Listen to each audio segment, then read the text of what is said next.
நாதன் அப்படின்னு ஒரு எழுத்தாளர், எங்க திருநெல்வேலியை சேர்ந்தவர். ரொம்ப அற்புதமான ஒரு மனிதர். ஒரு வங்கியில் வேலை பார்த்து ஓய்வு பெற்றவர். நெல்லை புத்தக கண்காட்சிக்காக அவ்வளவு மெனக்கிடக்கூடிய ஒரு நல்ல எழுத்தாளர், ஒரு நல்ல கவிஞர். ஒரு 10-15 நாளைக்கு முன்னாடி அவர் இறந்து போயிட்டார். திடீர்னு ஹார்ட் அட்டாக் வந்து. அவர் ஒரு புத்தகத்தில் கையெழுத்து அப்படின்னு ஒரு கதை எழுதியிருக்கிறார். அந்த கதையை படிச்ச உடனே நீங்க அப்படியே ஒரு வாழ்க்கையில ஒரு ரிவைன் பண்ணி போவீங்க பாருங்க. முருகேசன் ஒருத்தர், சுருக்கமா சொல்லிடுறேன். முருகேசன் ஒருத்தர் பேங்க்ல கிளர்க்கா இருக்கிறார். திடீர்னு ஒரு நாள் பாக்குறாரு, ஒரு வயதானவர் பென்ஷன் வாங்குற சலான் எடுத்துக்கிட்டு இவர் முன்னாடி வந்து, தம்பி இந்தாங்க அப்படின்னு நீட்டுறார். பார்த்த உடனே இவருக்கு பக்குன்னு இருக்குது. ஏன்னா இவருடைய ஆங்கில வாத்தியார். 7ஆம் வகுப்பு படிக்கும் போது இங்கிலீஷ் சொல்லி கொடுத்தவர். இப்ப முடி நரைச்சா கூட நம்ம வாத்தியாரை நமக்கு ஞாபகம் இருக்கும். வாத்தியாருக்கு தான் நம்மள ஞாபகம் இருக்காது. நமக்கு நம்ம டீச்சரை சாரை நல்ல ஞாபகம் இருக்கும். படக்குன்னு இவர் இருந்துச்சு, sir sir Shankar Narayanan sir தானே? ஆமாப்பா.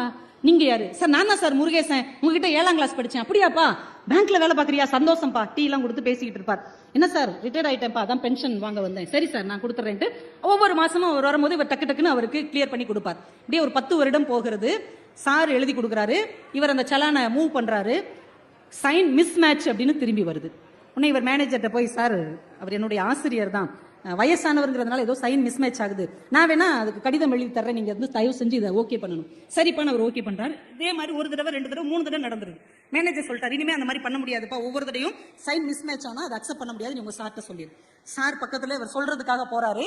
இவர் 7ஆம் வகுப்பு படிக்கும் போது நடந்த சம்பவம் ஞாபகம் வருது. ஏன்னா கையெழுத்துக்காகவே பெரம்படி வாங்கினவர் இவர். கோழி கிண்டுன மாதிரி கிண்டுவார் முருகேசன். அந்த வாத்தியார் முட்டியிலே அடிச்சிருக்கிறார். டேய் இப்படி எல்லாம் எழுதுனா எவன்டா உனக்கு மார்க் போடுவான்?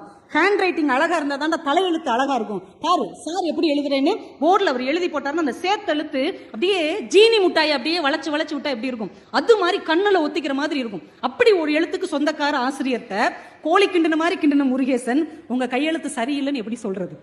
தயங்கி தயங்கி, சார் நீங்க ஏடிஎம்லயே எடுத்துக்கலாமே சார், இல்லைன்னா உங்க பையன்கிட்ட கூட சொல்லி ஏடிஎம்ல எடுக்க சொல்லலாம். இல்லப்பா எனக்கு வர்ற பணத்தை நான் தானே வந்து வாங்கணும். சார் சொல்லுப்பா, என்ன சைன் கொஞ்சம் என்ன சைன் அந்த எண்ணு சரியா வரல. என்ன சரியா வரலையா? எனக்கு சரியா வரலையா? இல்ல நீங்க கையெழுத்துல சரியா வரல. திரும்ப ஒரு பேப்பர் எடுத்து போட்டு போட்டு போட்டு பாக்காரு, அந்த எண்ணு வரவே மாட்டேங்குது. இப்ப மேனேஜரும் இவரும் கலந்து பேசி அவரை கூப்பிட்டு, சார் தப்பா நினைச்சுக்காதீங்க, நீங்க பேசாம கை நாட்டு வச்சிடுறீங்களா? கை நாட்டு வச்சுட்டா பிரச்சனை இல்லை.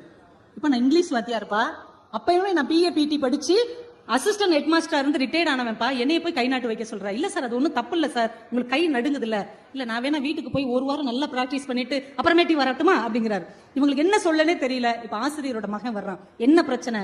இல்ல சார் கை நாட்டு வச்சா பிரச்சனை தீர்ந்துருப்பா, கை நாட்டு வச்சு தொலைப்பா, உன் கூட பெரிய ரோதனையா போச்சு, என்னைக்கோ ஒரு நாள் நீ வாத்தியாரா இருந்தா அதை சொல்லி சொல்லி காமிச்சிட்டே இருப்பியா, கை நாட்டு வச்சுட்டு வா அப்படின்னு கோமா சொல்லிட்டு வாசலுக்கு போயிடுறான். அவருக்கு மறுத்தே பேச முடியல. இவர் எடுத்து அந்த ஸ்டாம்பை கொடுக்குறாரு. கையை அப்படி உருட்டி அதுல கை நாட்டு வைக்கிறார். அந்த ஆசிரியருடைய கண்ணீர் துளியும் அதில் சேர்ந்தே விழுந்தது. இந்த கதையை படிக்கும் போது எவ்வளவு பெரிய மனிதர்களை, ஒரு காலத்துல கம்பீரமாக வாழ்ந்தவர்களை, அவங்க நடந்து வந்தாலே ஊரை எந்திரிச்சு நின்று வணங்கிய தோரணைக்கு சொந்தக்காரர்களை காலம் எவ்வளவு மூலையில் கொண்டு போய் தள்ளி விடுகிறது. சொந்த பிள்ளைகள், அவருக்கு முன்னால் பணிந்து நின்றவர்கள், அவரை பார்த்தால் எழுந்து நின்று வணக்கம் சொன்னவர்கள் கூட பெருசு கொஞ்சம் ஓரமா இருக்கு அப்படின்னு சொல்லுகிற அளவுக்கு காலம் அவர்களை கொண்டு போய் தள்ளிவிட்டது இல்லையா? இந்த வேதனையை நாம் எப்படி உணர்ந்து கொள்ள முடியும் என்றால், இது மாதிரியான ஒரு கவிதை, ஒரு சிறுகதை, ஒரு கட்டுரை இனிமே நாமாவது இது மாதிரி